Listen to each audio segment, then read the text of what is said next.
अच्छा।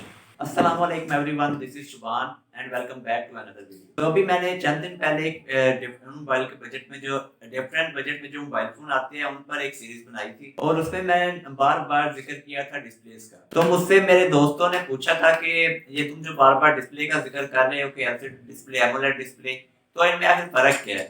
और हमने अगर गेमिंग करनी है तो हम कौन-सा डिस्प्ले प्रेफ़र करें, और अगर हमने मल्टीमीडिया साथ देखना है और ये सब कुछ करना है तो हम कौन-सा डिस्प्ले ज़्यादा यूज़ करें? बेसिकली जो डिस्प्ले होते हैं वो 2 टाइप्स के होते हैं, एलसीडी डिस्प्ले और एमोलेड डिस्प्ले। हमारा जो एलसीडी डिस्प्ले होता है इसमें आजकल जो चल रहा है वो आईपीएस डिस्प्ले चल रहा है, जो जो हमारा इन प्लेन स्विचिंग, और जो दूसरा डिस्प्ले है वो एमोलेड डिस्प्ले है, यानी कि active matrix light emitting diode. इन दोनों डिस्प्लेस के अपने-अपने यूजेस हैं, अपने-अपने बेनिफिट हैं और अपने-अपने इनके डिसएडवांटेजेस भी हैं। तो आज मैं इन्हीं डिस्प्लेस के ऊपर एक वीडियो बनाऊँगा जिसमें मैं बेसिक से लेकर एडवांस तक आपको बताऊँगा कि ये डिस्प्ले वर्क कैसे करते हैं। मतलब बेसिक तक ही बताऊँगा, जितनी आपको ज़रूरत है सिर्फ वही बताऊँगा, बाकी इनकी मेकिंग तक तो मैं नहीं जाने वाला। तो सबसे पहले हम देखते हैं कि हमारा जो आईपीएस डिस्प्ले है वो वर्क कैसे करता है। तो हमारे जो डिस्प्ले होता है वो बेसिकली 3 लेयर्स में होता है। जो हमारी सबसे ऊपर वाली लेयर होती है उसमें पिक्सेल्स लगे होते हैं, और इसके पीछे से जो रोशनी से दी जाती है जिससे हमें स्क्रीन पर कोई चीज़ नज़र आती है वो हमारी होती है बैकलाइट। तो आईपीएस के केस में वो एक सिंगल बैकलाइट होती है, यानी कि एक बड़ा बल्ब लगा होता है उसके पीछे और उसी से हमें स्क्रीन नज़र आती है। लेकिन एमोलेड के केस में हमारे जो डिफरेंट पिक्सेल्स होते हैं उनके नीचे हर पिक्सल की अलग-अलग लाइट लगी होती है। मैं अगर इसे एक और आसानी से बताना चाहूँ तो एक बड़ी प्लेट रखें, उसके नीचे आप एक बल्ब लगा दें, तो वो हमारी आईपीएस को ज़ाहिर करेगा। और अगर हम एक बड़ी प्लेट रखें, उसके नीचे छोटे-छोटे हज़ार बल्ब लगा दें, तो वो हमारी एमोलेड स्क्रीन को ज़ाहिर करेगा। तो हमारे जो आईपीएस डिस्प्ले है इसमें कलर डेंसिटी हाई होती है, यानी कि ये नियर टू एक्यूरेट हमें दिखाने की कोशिश करता है कि एक्यूरेसी में वो इमेज कैसी नज़र आएगी। जबकि एमोलेड डिस्प्ले में जो हमें इमेज नज़र आती है वो ऐसी इमेज आती है जो आँखों को अच्छी लगे।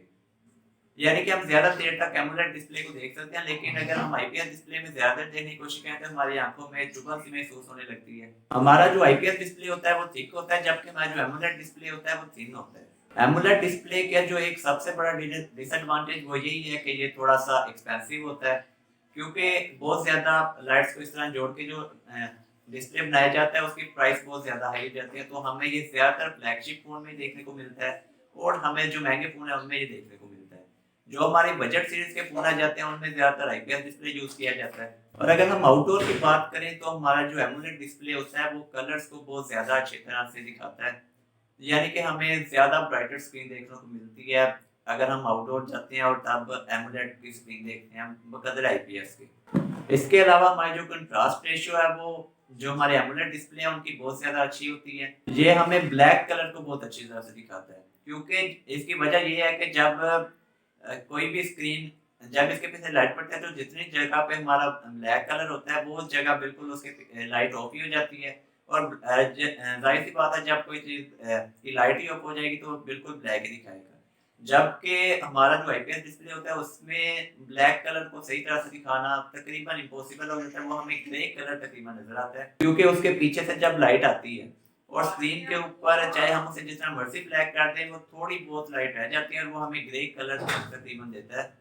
अब फुल उसे ब्लैक करना तकरीबन तकरीबन इम्पॉसिबल ही हो जाता है। आईपीएस डिस्प्ले के निस्बत एमोलेड जो डिस्प्ले है उसकी लाइफ स्पैन कम होता है, क्योंकि इसमें एक ऑर्गेनिक फिल्म यूज़ होती है, और ऑर्गेनिक चीज़ जो भी यूज़ होती है उसकी लाइफ दूसरे के मुताबिक कम होती है। लेकिन इसकी लाइफ इतनी भी कम नहीं होती, मैक्सिमम 4-5 साल के बाद इसमें कुछ ना कुछ डिफ़ॉल्ट डिफेक्ट आते हैं। उसके अलावा एमोलेड डिस्प्ले का एक डिसएडवांटेज ये भी है कि इसमें जो पिक्सेल्स होते हैं, जो इनकी बैकलाइट होती है, वो बाज़ औक़ात बर्न हो जाती है। क्योंकि जब एक ही जगह पर लाइट पड़ती है तो बाज़ औक़ात वो पिक्सल बर्न हो जाते हैं, और ज़ाहिर-सी बात है कि अब ये पिक्सल बर्न हो गया तो हमारी स्क्रीन डैमेज हो गई है, लेकिन अब ये बहुत ज़्यादा एक्सपेंसिव है, इसे चेंज करने में काफ़ी ज़्यादा खर्चा आने वाला है। तो ये एक इसका डिसएडवांटेज ये भी है। अब डिस्प्ले में एक और चीज़ जो आती है वो होती है उसका रिफ्रेश रेट। अगर हम आईपीएस डिस्प्ले में 60 हर्ट्ज़ रिफ्रेश रेट रखते हैं और एमोलेड डिस्प्ले में अगर 60 हर्ट्ज़ रिफ्रेश रेट रखें, तो मैं तो प्रेफ़र यही करूँगा कि आप एमोलेड डिस्प्ले लें। लेकिन अगर आप एक गेमिंग करते हैं और आपको आईपीएस डिस्प्ले में आपको 120 हर्ट्ज़ मिल रहा है और एमोलेड डिस्प्ले में आपको 60 हर्ट्ज़ मिल रहा है, तो मेरी आपको ये रिकमेंडेशन होगी कि आप आईपीएस डिस्प्ले की जानिब जाएँ। क्योंकि इसमें आपको कलर से ज़्यादा उसकी मूवमेंट का ज़्यादा फ़र्क होगा। तो आज की वीडियो में बस इतना ही। इसके मतलब मज़ीद जानने के लिए आप हमें सब्सक्राइब करें।